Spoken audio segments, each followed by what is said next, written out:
이제 다 같이 일어나셔서 영과 진리로 주일 예배를 하나님께 드리시겠습니다.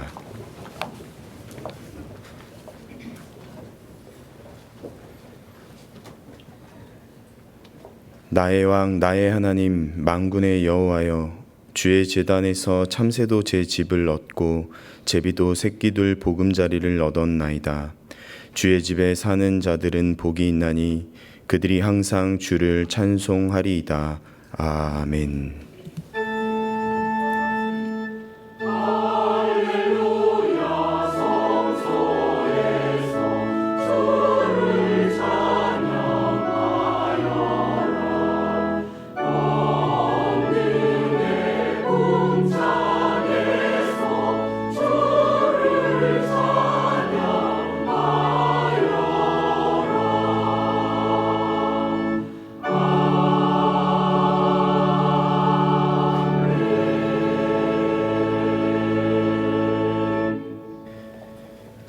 하나님 아버지, 지난 주일 이 예배당에서 누린 사랑을 품고 세상으로 나섰으나 지난 한 주 세상에 얽매여 주의 임재를 잊고 살았음을 고백합니다. 이토록 연약한 저희를 용서하여 주시옵소서. 주님, 저희들의 한없는 나약함으로 인해 마음은 쉽게 흩어지고 영혼은 자주 방황합니다. 그러나 작은 새들도 보금자리를 틀듯 저희도 주 안에서 거처를 찾기를 소망합니다. 또한 주님의 날개 아래에 숨듯 아버지 임재 안에 머물기를 원합니다. 오늘 이 예배를 통해 흩어진 마음을 모으고 방황하는 영혼의 새 힘을 얻게 하심으로 주의 집에 사는 자의 복을 이 자리에서 맛보게 하옵소서.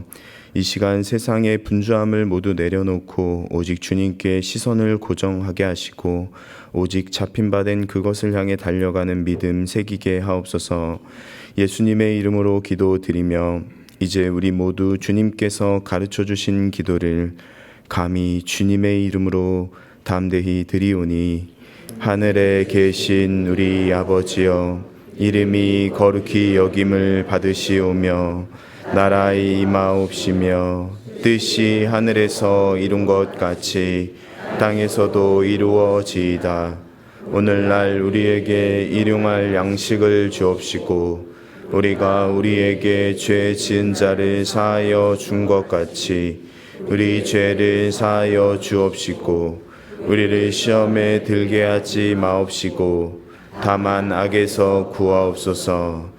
대개 나라와 권세와 영광이 아버지께 영원히 있사옵나이다. 아멘.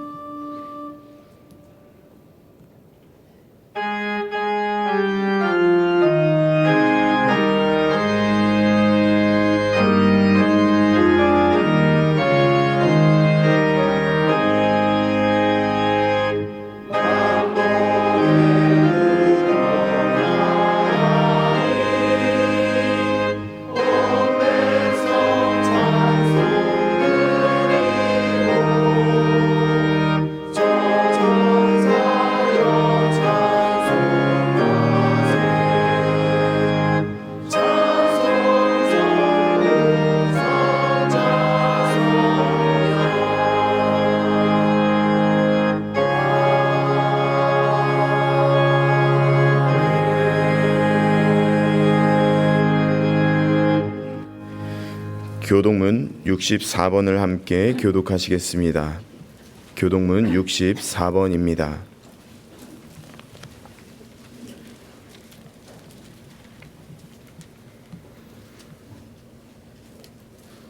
할렐루야. 하늘에서 여호와를 찬양하며 높은 데서 그를 찬양할지어다. 그의 모든 천사여 찬양하며 모든 군대여 그를 찬양할지어다. 해와 달아 그를 찬양하며 밝은 별들아 다 그를 찬양할지어다. 하늘의 하늘도 그를 찬양하며 하늘 위에 있는 물들도 그를 찬양할지어다. 그것들이 여호와의 이름을 찬양함은 그가 명령하심으로 지음을 받았음이로다. 그가 또 그것을 영원히 세우시고 패하지 못할 명령을 정하셨도다. 여호와의 이름을 찬양할지어다. 그의 이름이 홀로 높으시며 그의 영광이 땅과 하늘 위에 뛰어나심이로다. 그가 그의 백성의 뿔을 높이셨으니 그는 모든 성도 곧 그를 가까이 하는 백성 이스라엘 자손의 찬양 받으실리니 할렐루야 아멘.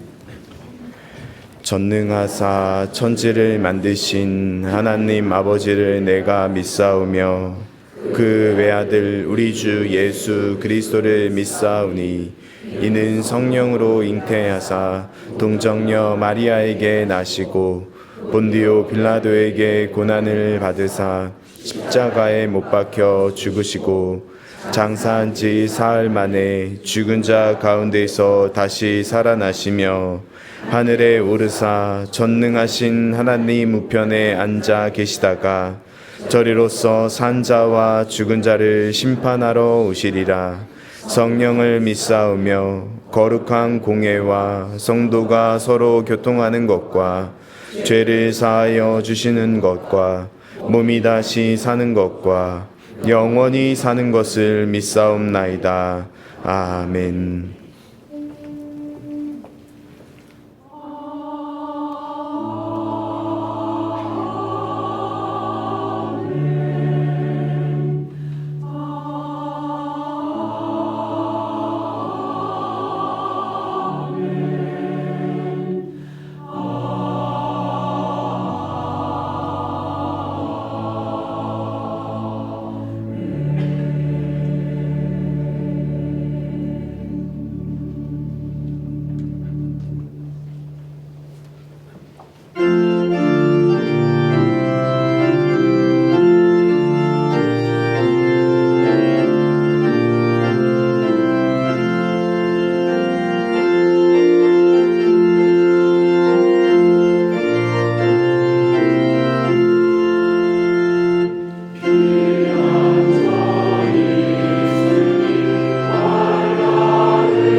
사랑이 많으신 하나님 아버지, 오늘도 이 귀한 예배의 자리로 불러주시어 예배하게 하심을 감사드립니다.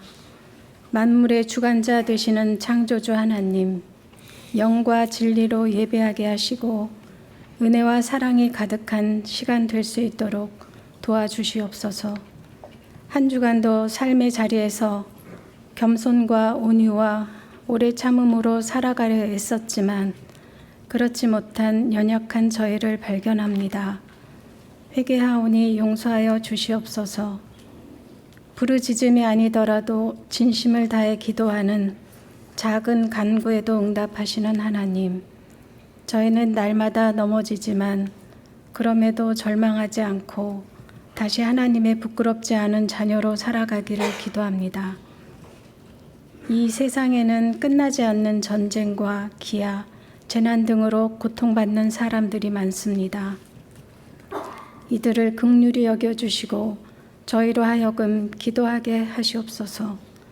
또한 이 나라의 정치 지도자들에게는 바르게 분별할 수 있는 지혜를 허락하시어 오로지 국민을 위한 올바른 정치를 할 수 있도록 하시고, 소외되고 힘없는 약자들을 특별히 기억하시어 도움의 손길이 끊이지 않도록 하여 주시옵소서. 이 시간도 가정이나 일터에서 질병이나 경제적 어려움을 겪고 있는 성도들을 위로하여 주시고 지혜로운 해결 방법과 치유의 은사를 부어 주시옵소서. 100주년 기념교회가 이 지역 사회에서 소금과 빛의 역할을 충분히 감당할 수 있도록 하게 하시고 영혼 구원의 사명을 끝까지 감당할 수 있도록 성령님 함께하여 주시옵소서. 교회 곳곳에서 땀 흘리며 수고하는 봉사의 손길을 기억하시고 더 큰 힘과 은혜를 허락하여 주시옵소서. 하나님께 찬양으로 영광 돌리는 아도나이 성가대의 찬송을 기뻐 받아주시고 말씀을 정하시는 정한조 목사님께도 성령님 함께하여 하시어 하나님의 말씀이 온전히 전해지게 하시옵소서. 이 모든 말씀 예수님의 이름으로 기도드립니다. 아멘.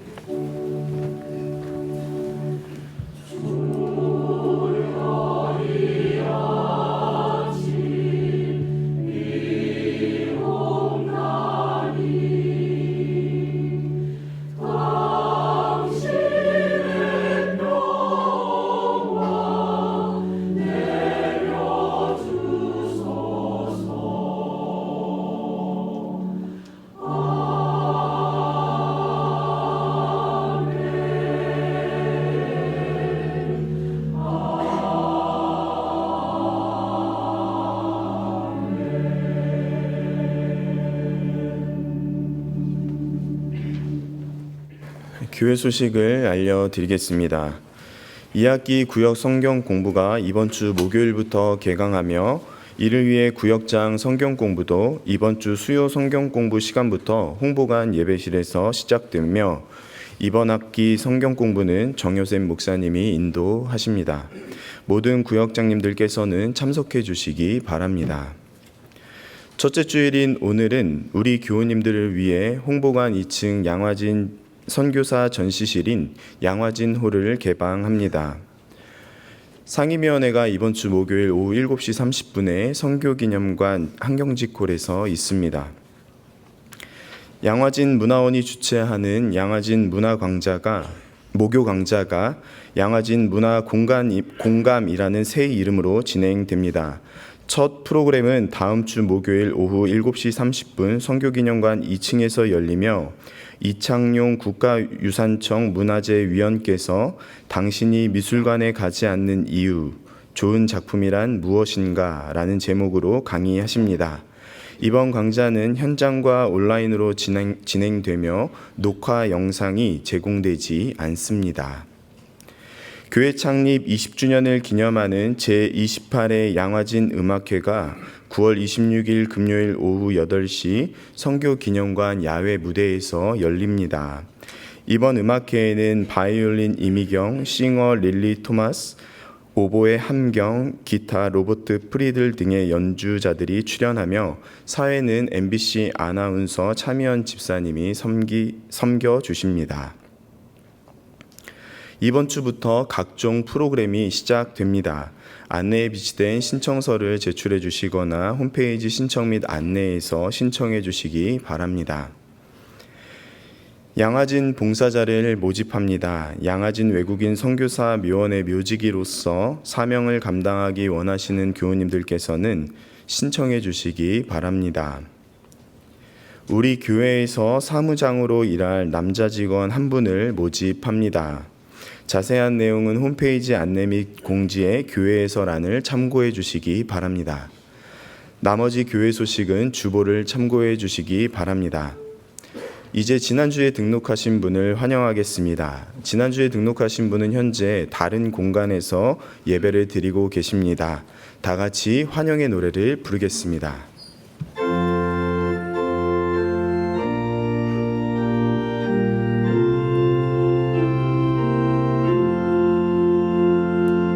우리 모두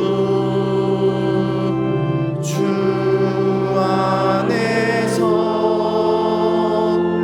당신을 사랑합니다.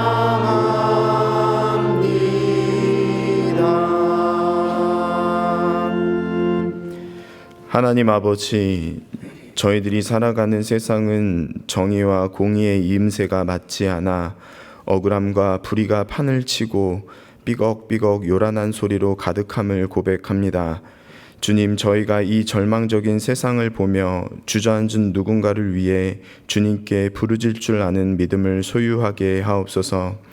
저희가 양아진 언덕에서 함께 신앙생활을 이어갈 때 조선의 한숨과 신음에 함께하며 부르짖는 음성에 응답하는 하나님을 전하시고자 오셨던 선교사님들의 신앙과 억울함과 불의함이 지배하는 당시의 시대상 속에서도 끝까지 좌절하지 않고 주님의 공의와 정의를 부르짖다가 결국 목숨마저 버리셨던 순교자님들의 믿음을 따라 저희가 이 땅을 위해 부르짖는 믿음 갖고 그 끝에 침묵으로 겸손히 주님의 뜻을 구하며 그 끝에 그 뜻에 순종하는 참된 그리스도인들이 되게 하옵소서.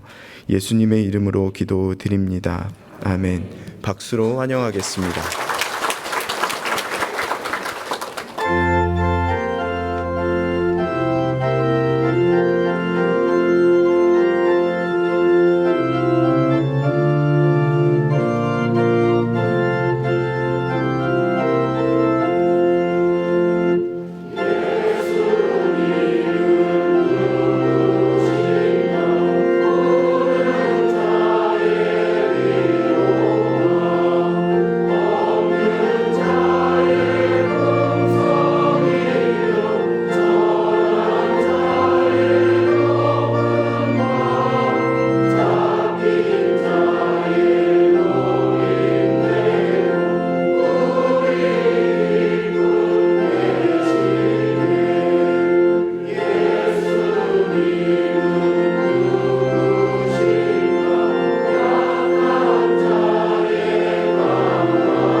오늘 우리에게 주시는 하나님 말씀은 에베소서 4장 11절에서 16절입니다.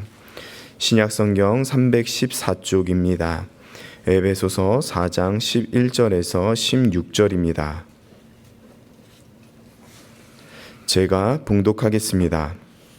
그가 어떤 사람은 사도로, 어떤 사람은 선지자로, 어떤 사람은 복음 전하는 자로, 어떤 사람은 목사와 교사로 삼으셨으니 이는 성도를 온전하게 하여 봉사의 일을 하게 하며 그리스도의 몸을 세우려 하심이라.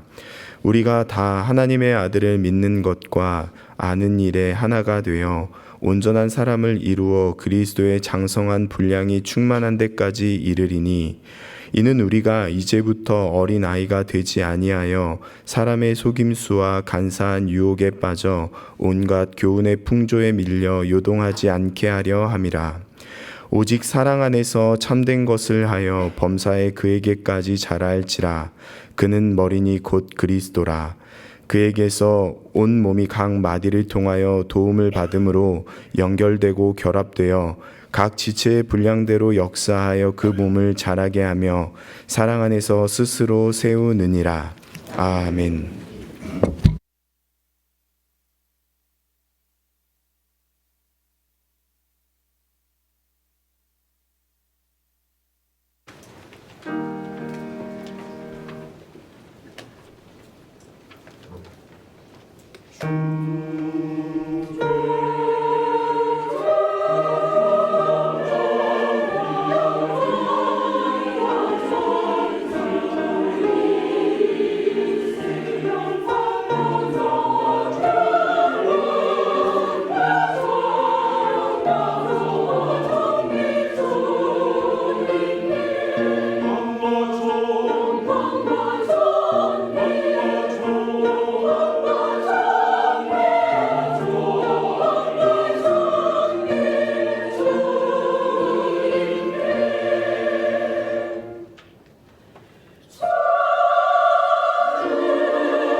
성경 에서더서에는 신비한 손길을 내미시는 하나님, 때를 맞추어 역사하시는 하나님에 대해서 잘 증거하고 있습니다. 그럼에도 에서더서에는 하나님, 주님이라는 말이 단 한 번도 등장하지 않습니다. 그것만이 아닙니다. 구약 성경에 굉장히 자주 등장하는 언약, 율법, 성전이라과 같은 신앙적인 용어도 단 한 번도 나오지 않습니다. 오히려 페르시아 왕을 가리키는 말은 전체 167절 중에 무려 190번이나 언급하고 있습니다. 그럼에도 에스더서에는 하나님의 신비한 손길로 가득합니다. 에스더서를 머릿속으로 그려보십시다. 인도에서부터 에티오피아까지 광활한 지역을 다스렸던 페르시아의 아하수에로 왕은 자신의 등극을 기념해서 페르시아의 장군들과 귀족들, 지방 총독들을 모두 왕궁으로 초대해서 잔치를 벌였습니다. 그 잔치의 기간이 무려 6개월 동안이나 지속되었습니다. 그 잔치가 끝나자 수도 수산성에 사는 사람들을 위해서 또 잔치를 열어 일주일 동안 진행했습니다. 그 잔치의 마무리 지점에 왕은 왕후 와스디의 아름다움을 자랑하기 위해서 잔치의 자리에 초대했지만 왕후는 그 자리에 나오지 않았습니다. 당시에는 왕후라고 해도 왕의 말을 거부하는 것은 있을 수가 없는 일이었음에도 나타나지 않았습니다. 성경은 그 이유에 대해서 아무것도 말하지 않고 있습니다. 결국 와스디 왕후는 폐위되고 말았습니다. 만약 와스디 왕후가 왕의 초대를 받고서 잔치 자리로 나왔다면 에스더는 왕후로 간택될 수 없었을 것입니다. 사실 에스더가 왕후가 된 것도 참 신비한 일입니다. 원칙적으로 페르시아의 왕후는 귀족의 딸만이 될 수 있었습니다. 그러나 에스더는 도저히 왕후가 될 자격이 없는 포로민의 후손이었을 뿐만 아니라 고아였습니다. 또 에스더의 사촌 오빠였던 모르드게가 대궐문에서 근무하고 있을 때 두 내시가 원한을 품고 왕을 암살할 음모를 꾸몄습니다.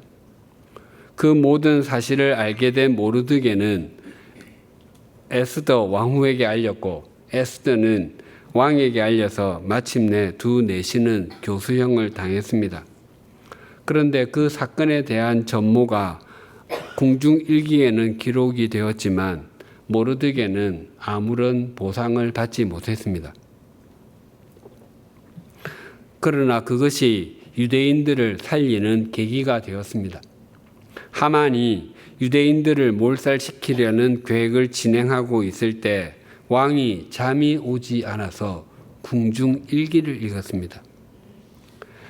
왕이 잠이 오지 않으면 왕궁 뜰을 산책할 수도 있었을 것이고 또 최측근 신하들을 불러서 함께 술을 마실 수도 있었을 것입니다. 그런데 그때 왕은 궁중일기를 읽었습니다. 그것도 모르드게가 공적을 세운 바로 그 부분을 읽었습니다. 왕이 궁중일기를 읽은 것이 하만의 몰락의 신호탄이 되었고 모르드게는 존귀하게 여김을 받게 되었습니다. 하나님의 신비한 역사입니다.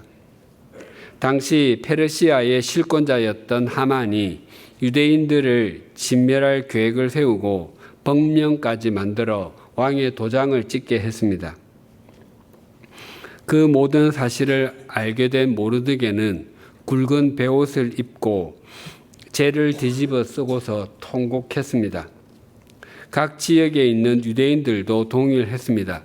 모르드게는 에스더에게 사람을 보내어서 왕에게 나아가 이스라엘 민족을 위해서 간절히 구하라고 전했습니다. 하지만 에스더는 왕에게 부름을 받지 못한 지 이미 30일이나 지났다며 왕에게 나아가기를 저주했고 왕의 부름을 받지 않고 나아갔다가 죽임을 당할 수도 있다며 두려워하기까지 했습니다. 에스더의 심정이 충분히 이해가 됩니다. 그가 30일 동안 왕에게 나아가지 못하고 있었다는 것은 아하수에로 왕의 에스더에 대한 사랑이 상당히 식었음을 보여줍니다. 이에 따라 에스더는 비록 왕후였지만 다른 나인들처럼 왕이 불러주기를 기다리는 신세가 되어 있었던 것입니다. 그때 모르드게는 에스더에게 말을 이렇게 전했습니다. 에스더 4장 13절과 14절이 이러합니다. 모르드게가 그를 시켜 에스더에게 회답하되 너는 왕궁에 있으니 모든 유다인 중에 목숨을 홀로 건지리라 생각하지 말라. 이때에 내가 만일 잠잠하여 말이 없으면 유대인은 다른 데로 말미암아 노임과 구원을 얻으려니와 너와 내 아버지의 집은 멸망하리라. 내가 왕후의 자리를 얻은 것이 이때를 위함이 아닌지 누가 알겠느냐 하니. 모르드게는 에스더에게 이 상황을 회피할 생각은 꿈에도 하지 말라고 합니다. 모르드게는 적어도 하나님께서 당신의 자녀들인 유대인들을 멸망하도록 방치하지 않으실 것이라는 믿음을 갖고 있었음을 보여줍니다. 또한 그는 하나님께서 자기 백성에 대해서 책임을 지시는 분이심을 믿었고 바벨론의 포로가 되었던 자기 백성을 약속한 기한이 찾아 다시 예루살렘과 유다로 돌아가게 하신 1차 귀환의 역사를 기억하고 있었던 것입니다. 모르드게는 그러한 하나님께서 이번에도 역사해 주실 것을 믿고 있는 것입니다. 그에게 문제는 단지 누가 그 통로로 쓰임을 받느냐 하는 것입니다. 그는 그 통로가 에스더가 되도록 초대를 하고 있는 것입니다. 모르드게의 강력한 설득에 에스더는 이렇게 결심합니다. 에스더 4장 16절이 이러합니다. 당신은 가서 수산에 있는 유다인을 다 모으고 나를 위하여 금식하되 밤낮 3일을 먹지도 말고 마시지도 마소서. 나도 나의 시녀들과 더불어 이렇게 금식한 후에 규례를 어기고 왕에게 나아가리니 죽으면 죽으리다 하니라. 마침내 하만은 모르드게를 달려고 준비했던 장대에 자신이 달려서 죽었고 유대인들은 건짐을 받았습니다. 이 사건을 계기로 하여 생긴 유대인의 절기가 부림절입니다. 당시 페르시아에 살던 유대인들은 생각했을 것입니다. 우리가 이방 땅에 살고 있어도 하나님은 여기서도 여전히 하나님이시며 우리를 보호하시고 인도하시는 분이시구나. 하나님께서 우리를 살리시기 위해서 에스더를 왕비로 세워주셨구나라고 말입니다. 에스더의 이야기가 있기 1000여 년 전에 모세도 마찬가지입니다. 이스라엘 자손은 요셉이 살아있을 동안에는 애굽에서 평안하였습니다. 하지만 세월이 흘러 요셉이 죽고 난 뒤 타민족인 이스라엘 자손의 번성을 경계한 애굽 왕 바로는 이스라엘 자손을 노예로 삼았습니다.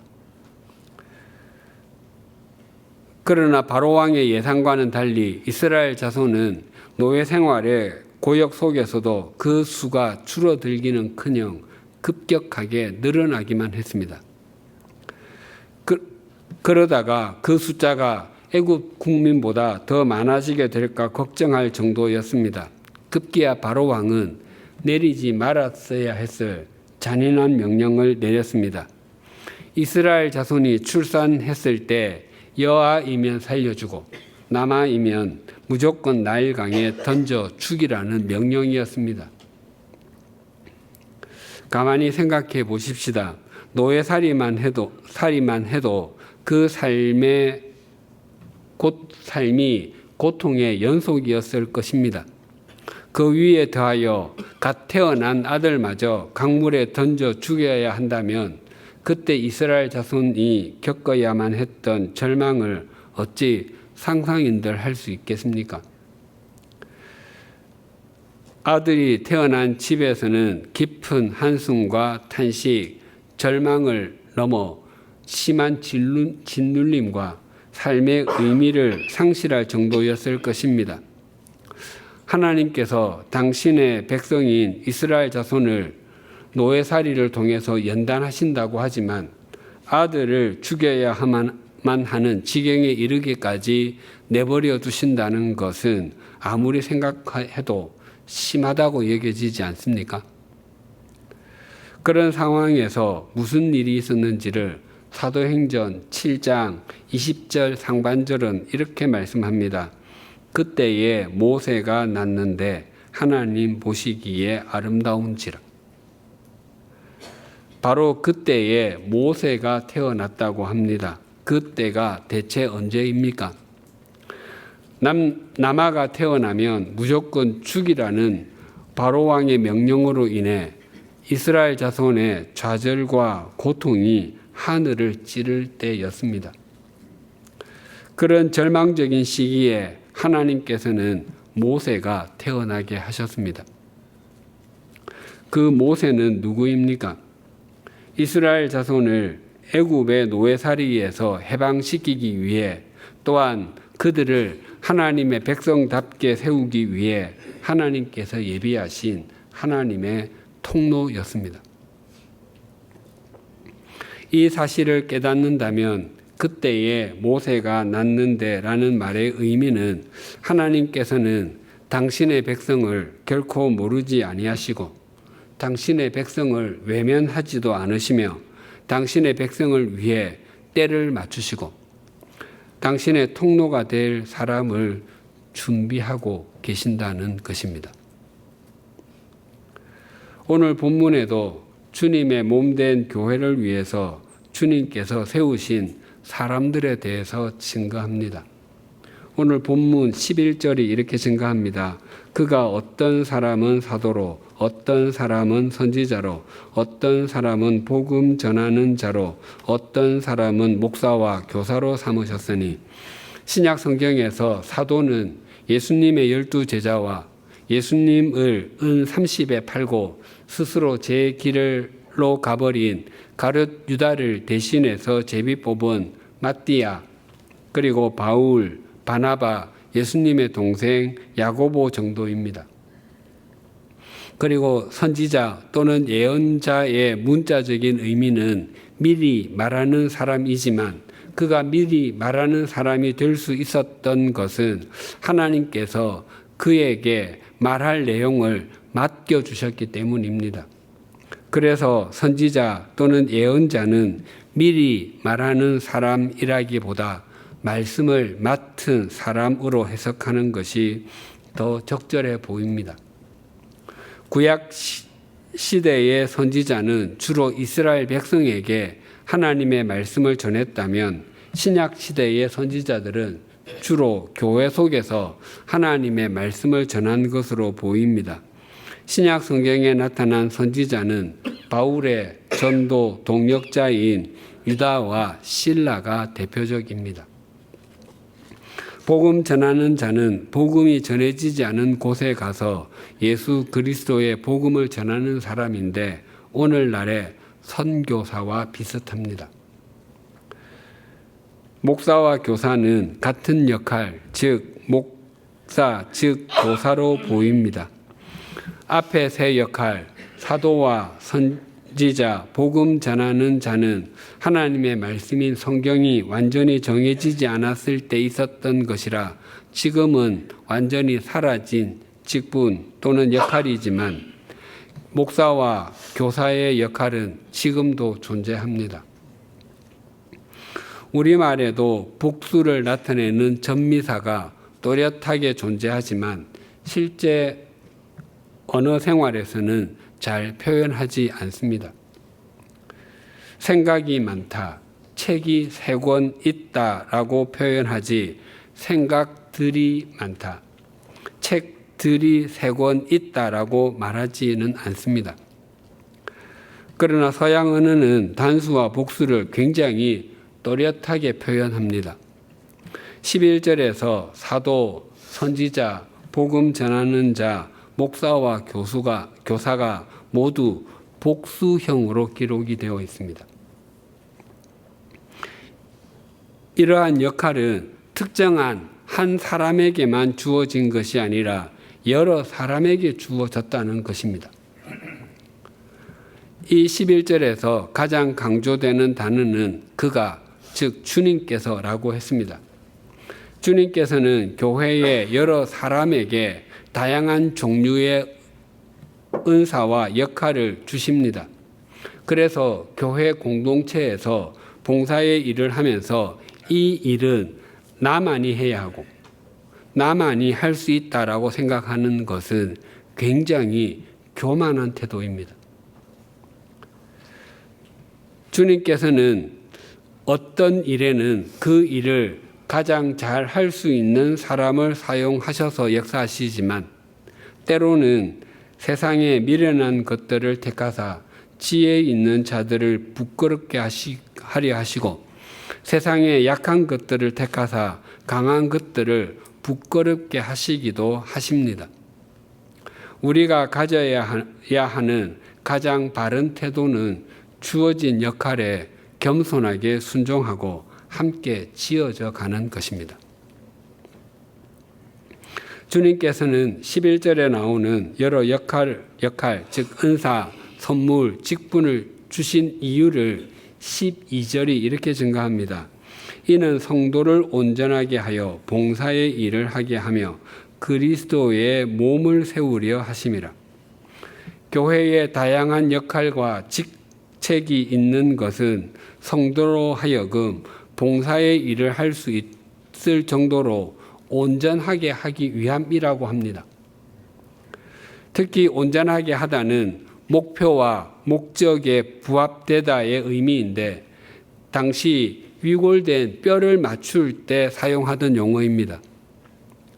예를 들어 어깨에 뼈가 빠졌을 때 병원이나 접골원에 가면 뼈가 원래 있는 곳에 바로 끼워줍니다. 그것이 온전하게 되다입니다. 교회에는 다양한 종류의 역할, 은사, 선물, 직분이 있습니다. 그러나 그 어떤 역할이나 직분도 그 역할과 직분 자체를 위해서 존재하는 것은 없습니다.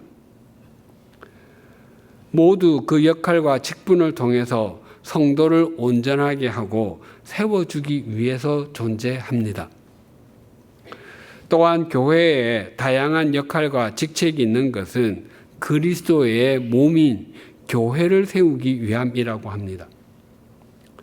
모든 봉사와 섬김은 그리스도의 몸을 세우기 위함입니다.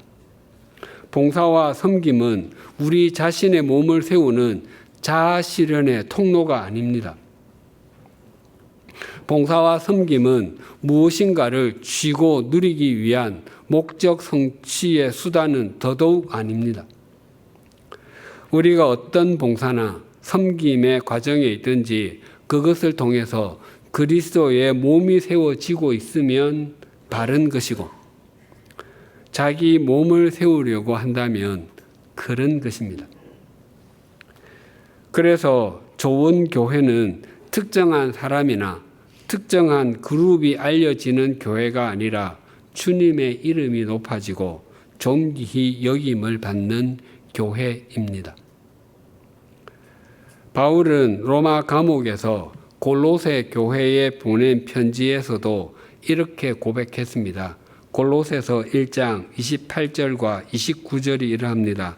우리가 그를 전파하여 각 사람을 권하고 모든 지혜로 각 사람을 가르침은 각 사람을 그리스도 안에서 완전한 자로 세우려 함이니 이를 위하여 나도 내 속에서 능력으로 역사하시는 이의 역사를 따라 힘을 다하여 수고하노라. 여기에서도 바울은 자신이 사역하는 이유가 사람들을 그리스도 안에서 완전한 자, 즉 온전한 자로 세우기 위함이라고 합니다. 혹시 이런 생각이나 질문이 생기실지 모르겠습니다. 사람이 어떻게 완전해질 수 있지? 세상에 완전한 사람이 어디에 있어? 모든 사람이 죄인이라 스스로는 결코 하나님의 영광에 이를 수 없는데 그럼 자기 노력만으로도 구원에 이를 수 있다는 것인가? 하나님께서 아브라함에게 이렇게 말씀하셨습니다. 창세기 17장 1절 하반절입니다. 나는 전능한 하나님이라 너는 내 앞에서 행하여 완전하라. 예수님께서 산상수훈에서 이렇게 말씀하셨습니다. 마태복음 5장 48절입니다. 그러므로 하늘에 계신 너희 아버지의 온전하심과 같이 너희도 온전하라. 이 말씀들은 주님께서 우리가 결코 이르지 못하는 상태, 지킬 수도 없다고 생각하는 수준으로서 완전하라, 온전하라라고 말씀하시는 것이겠습니까?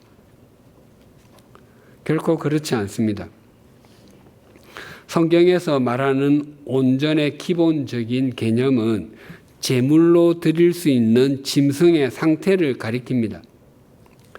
하나님께서는 제물로 드릴 수 없는 짐승에 대해서 이렇게 말씀하셨습니다. 레위기 22장 22절을 세번역 성경으로 읽어드리겠습니다. 눈이 먼 것이나 다리를 저는 것이나 어떤 부위가 잘린 것이나 고름을 흘리는 것이나 옴이 난 것이나 종기가 난 것을 나 주에게 바쳐서는 안 된다.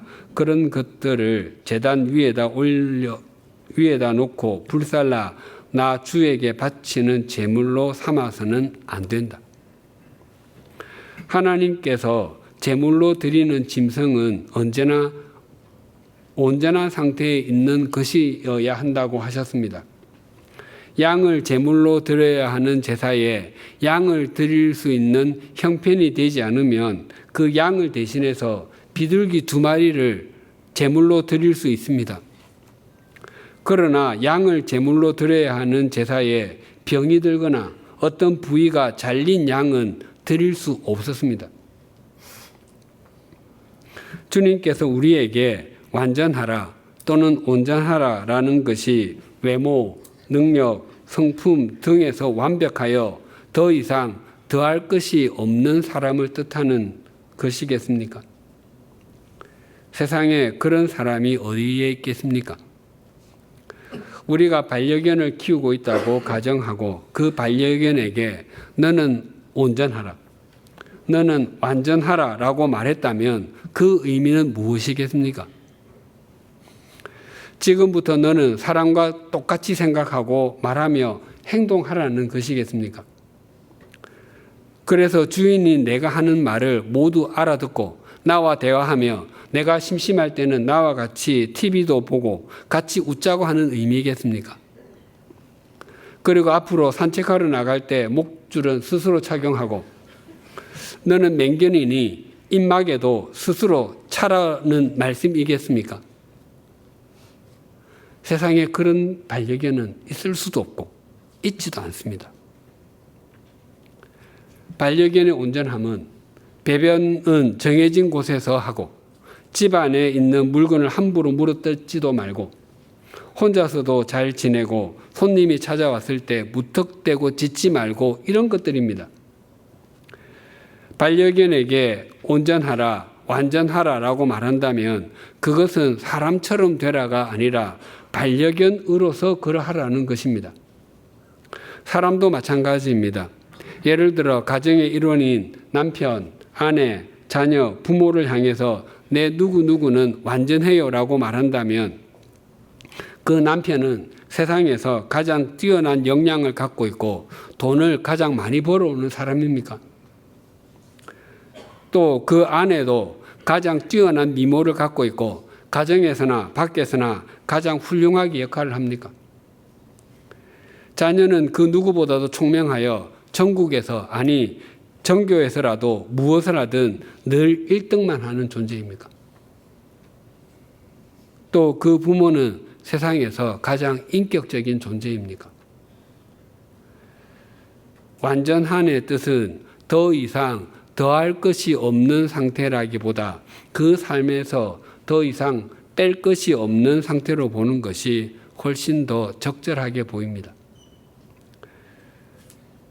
남편과 아내가 온전하다라는 것은 그 삶에 더 더할 것이 없는 것이 아니라 더 뺄 것이 없는 것과 같습니다. 자녀가 완전하다라는 것도 무엇이든 못하는 것이 없는 것이 아니라 자녀로서 삶을 신실하게 살아가고 있다는 것입니다.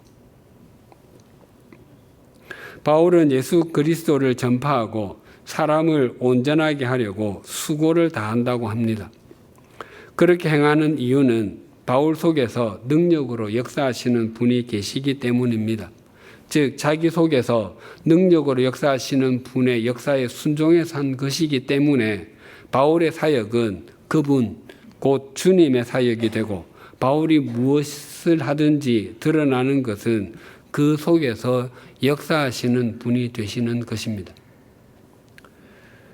그런데 주님께서는 우리 속에서도 역사하고 계시지 않으십니까? 우리가 그리스도인으로서 온전해짐을 향해 나아가는 삶을 살지 않는다면 사람들은 주님께서 우리 속에서 역사하지 않으신다고 생각할 것입니다. 그래서 우리의 수고는 우리 속에서 역사하시는 주님을 보여주는 증거입니다. 12절을 다시 봉독하겠습니다. 이는 성도를 온전하게 하여 봉사의 일을 하게 하며 그리스도의 몸을 세우려 하심이라. 굉장히 부자인 아버지가 그 자녀가 결혼할 때 좋은 집에서 살라며 아주 뛰어난 건축가가 설계한 집에서 살게 해 주었다고 한다면 그 건축가가 부럽습니까? 아니면 그 자녀가 부럽습니까? 목회자를 비롯한 교회의 여러 봉사자는 성도를 위해서 하나님께서 불러주신 건축가 사람들입니다. 제가 고등학교 1학년 때 주님을 인격적으로 만나고 교회에서 고등부 회장과 청년부 회장을 했습니다. 그리고 청년들을 모아서 성경 공부도 나누었습니다. 교회 학교와 중고등부에서 여러 해 동안 교사도 했습니다. 주일 오후 예배 전에 찬양 인도도 수년간 했습니다. 그리고 신학대학원에 입학해서 주님의 교회 고등부에서 사역을 시작했는데 과거에 저의 모든 봉사와 섬김이 이때를 위함인가 하는 생각이 들었습니다. 이전의 믿음의 몸부림이 저로 하여금 주님의 교회에서 사역을 할 수 있게 만들어 주었습니다. 또한 주님의 교회에서 고등부, 소년부, 유년부, 청년대학부, 장년교구 등에서 섬겼고 교회학교와 청년부에서 주보를 만들었고 주중에 교우님들과 성경 공부를 했습니다. 주님의 교회에서 섬김의 길을 달려간 것이 저로 하여금 제네바 한인교회에서 사역을 행할 수 있게 만들어 주었습니다. 물론 제네바 한인교회에서의 믿음의 몸부림은 저를 100주년 기념교회에서 섬길 수 있도록 해 주었습니다.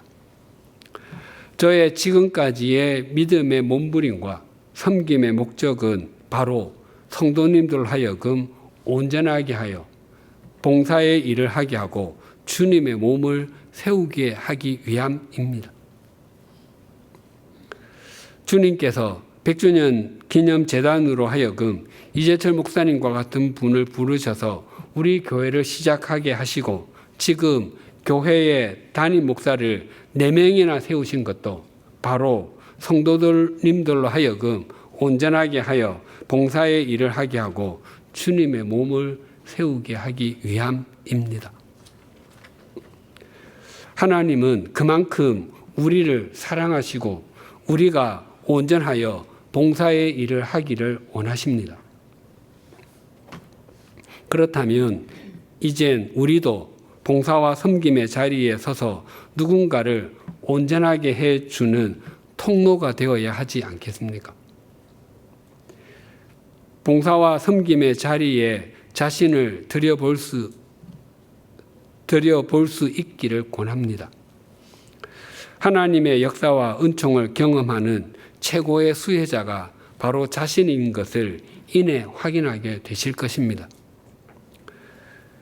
또한 이번 주부터 구역 성경 공부가 시작됩니다. 우리가 주일 예배를 통해서는 하나님의 말씀의 총론을 듣는다면 구역 성경 공부를 통해서는 하나님의 말씀의 강론을 나누게 됩니다. 구역 성경 공부와 같은 소그룹에 속하지 않고서 믿음이 성장하고 성숙하기는 참 어렵습니다. 저는 100주년 기념교회 영성 담임 목사로서 우리 교회에 출석하는 모든 교우님이 구역 모임을 통해서 성장하고 성숙해 가기를 바라고 있습니다. 그럼에도 구역 모임에 참석하는 교인은 전체 교인의 20%도 채 되지 않습니다. 꼭 구역에 속하셔서 말씀의 깊은 은혜를 누리시기를 소망합니다. 우리 교회에 구역이 튼튼하게 세워져 있다면 우리 교회는 세월이 지날수록 점점 더 건강한 교회가 될 것입니다. 틀림없이 그렇습니다. 사도 바울은 로마의 감옥에서도 교회가 교회답게 세워지도록 간곡하게 권면하고 있습니다. 만약 우리가 주님의 말씀으로 성장하지도 못하고 성숙하지도 못하며 성도를 온전하게 하는 통로가 되지 못한다면 교인의 숫자가 아무리 많이 늘어난다고 해도 우리 교회는 점점 주님으로부터 멀어져만 가는 교회가 될 것입니다. 또한 세상 사람들로부터도 손가락질을 받는 당신들의 천국만 추구하는 이기적인 집단이나 세속적 가치관이 난무하는 이익 집단으로 전락하고 말 것입니다. 반면에 우리 모두가 주님께 잡힌 바 된 그것을 잡으려고 달려감으로 성장하고 성숙하며 성도를 온전하게 하는 통로가 된다면 우리 교회는 틀림없이 한국 교회 200년을 위해 세워진 길닦기가 될 것이고 점점 주님의 이름을 높이는 주님의 몸으로 세워져 가게 될 것입니다. 기도하시겠습니다. 하나님 아버지, 에서드는 포로민의 후손이었지만 하나님께서 그녀를 당시 거대한 제국 페르시아의 왕후가 되게 하셨습니다. 그리고 하만의 관계로 유대인들이 진멸을 당하게 되었을 때 에스더는 자기 민족을 살리고 세우는 하나님의 통로가 되었습니다.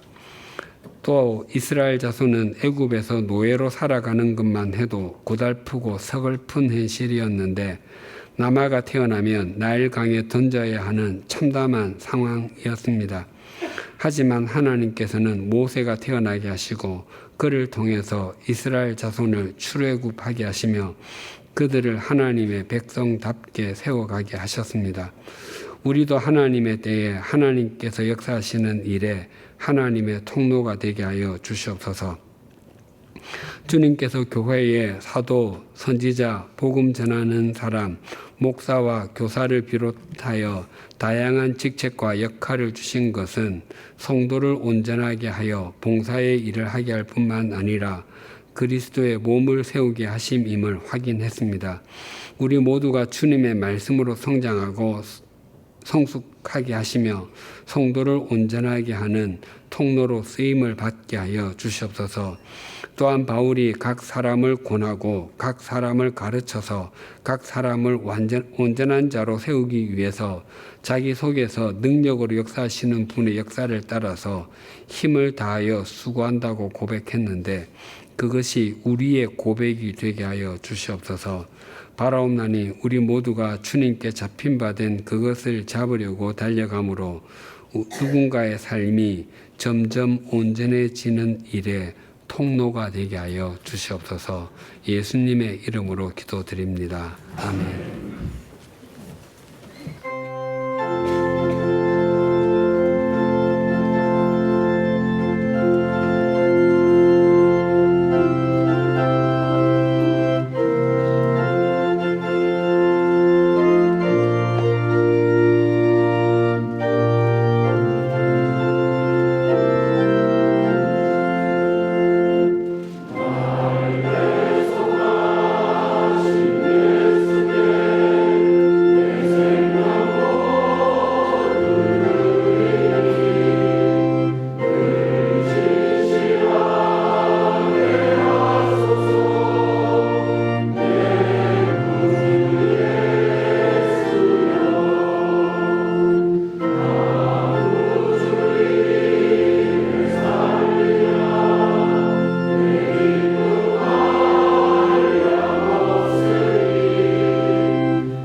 하나님 아버지, 흩어진 뼈와 같은 저희들이 신실하신 하나님의 은총을 덧입을 때 비로소 온전히 세워지고 그렇게 그리스도의 몸을 이루어간다는 사실을 깨닫게 하시니 감사를 드립니다. 또한 그 은총의 현장이 섬김과 교제의 자리에서 발견된다는 것을 기억하며 그 자리를 기뻐 감당하는 저희 모두가 되게 하옵소서. 이러한 결단을 담아 주님께 예물을 올려드립니다. 저희들의 결단이 삶의 현장에서 이어지고 이 예물이 주님의 손에서 사용되는 곳에서 경건의 세로축과 사랑의 가로축이 균형을 이루어 맺어지는 그리스도의 몸을 세워가는 열매가 가득하게 하옵소서. 그래서 저희를 향해 너희만의 천국을 추구한다고 손가락질하는 사람들이 오히려 참된 하나님을 만나고 함께 온전함을 이루어가는 은혜의 역사가 일어나게 하옵소서. 예수님의 이름으로 봉헌기도 드립니다. 아멘. 주위에 계신 분들과 인사 나누시겠습니다.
우리 주 예수 그리스도의 은혜와 하나님 아버지의 사랑과 성령님의 교통하심이 주님께 잡힌바된 그것을 잡으려고 달려갈 뿐만 아니라 주님의 말씀으로 성장하고 성숙하여 성도를 온전하게 하는 일에 주님의 통로로 살아가기를 소망하고 결단하는 주님의 사람들과 100주년 기념교회 위에 지금으로부터 영원토록 함께 해 주시기를 간절히 축원하옵나이다. 아멘.